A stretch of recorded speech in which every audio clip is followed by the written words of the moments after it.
So you've got this amazing idea, right? A real light bulb moment. But how do you actually prove it's more than just, a gut feeling? That's the journey we're going on today, turning that flash of inspiration into a real, solid insight. Okay, so let's get right into it. That brilliant idea is buzzing in your head. What's the very first thing you do? I bet I know what you're thinking. Probably start sketching out a survey or planning an experiment, right? Well, hang on, because the real first step is something most of us completely skip over. I want you to think of yourself as a detective for a second. When you get a new case, your first move isn't to just burst onto the scene, sirens blazing, and start questioning everybody. Nope. The first thing you do is head back to the office, pour a coffee, and really dig into the existing case files. In research, that's what we call the critical literature review. So what does that even mean in plain English? It's basically your homework. It's you becoming an absolute expert on everything that's already been said, argued about, and proven on your topic. You're systematically hunting down and sizing up all the existing research before you even dream of adding your own. This is not just some box-ticking exercise. It is the very foundation of your entire project. And trust me, this one step will save you so much headache down the line. I mean, first off, you're not reinventing the wheel, right? You're building on what others have already figured out. You'll learn the lingo, you'll see what methods actually worked for other people, and which ones were total disasters. And most importantly, you'll figure out where your work fits into the bigger picture. All right, you've done your homework. You've read the files. Now it's time to hit the streets and gather your own new evidence. And when it comes to that, you've basically got two main ways to go about it. You can either watch what people do, or you can just ask them. And this is where you face a big choice. Observation. That's our detective stakeout. You're just watching, seeing what people really do, not what they claim they do. It gives you this incredibly rich, unfiltered data. The problem? It's super time-consuming and can get really expensive. On the flip side, you have questionnaires. That's like interviewing all your witnesses. It's awesome for getting a ton of data from a lot of people really fast. But you always have to worry about the biases that creep into people's answers.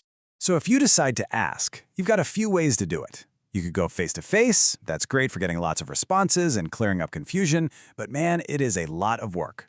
Then there's the old-school snail mail. People feel more anonymous, but honestly, good luck getting many of those back. And of course, the one we all use now, online surveys. They are fast, cheap, and can go global in a second. But you're in a constant battle with spam filters and really low response rates.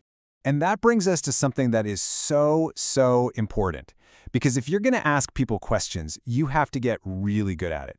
I'm not kidding. The quality of your entire project hinges on the quality of your questions. This is the art of the interrogation, and it's where a lot of research just falls apart. It's a simple rule, but it's everything. Bad questions get you bad data. Period. It doesn't matter how fancy your analysis is later on if the information you collected in the first place was garbage. You can literally sink your own ship before it ever leaves the harbor. Okay. Here's a classic trap, the double-barreled question. Look at the bad example here. It's asking two completely different things at once. Is there a good market and will it sell well? Well, what if I think the market is huge, but the product itself is terrible? How do I answer that with a simple yes or no? You can't. By splitting it into two clean questions, you actually get data you can use. And here's another one to watch out for, the leading question. See that phrase, don't you think? That's basically you, the researcher, nodding your head and saying, agree with me. You're pushing them towards an answer. The good version is totally neutral. By asking, to what extent do you agree, you open the door for their real, honest opinion. So, how do you catch these sneaky problems before they tank your whole study? Simple. You test your test. And check out this cool way to do it.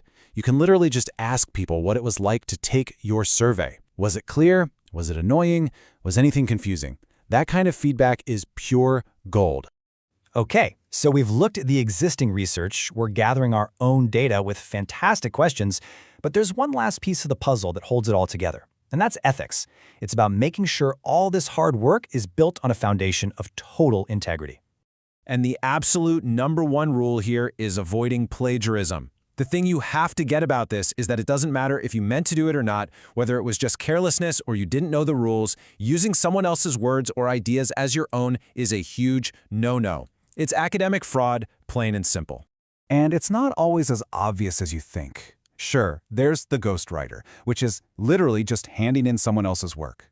But then you have sneakier ones, like the potluck paper, where you're grabbing sentences from all over the place. There's even the self-stealer. Yeah, you can plagiarize yourself by reusing old work without citing it.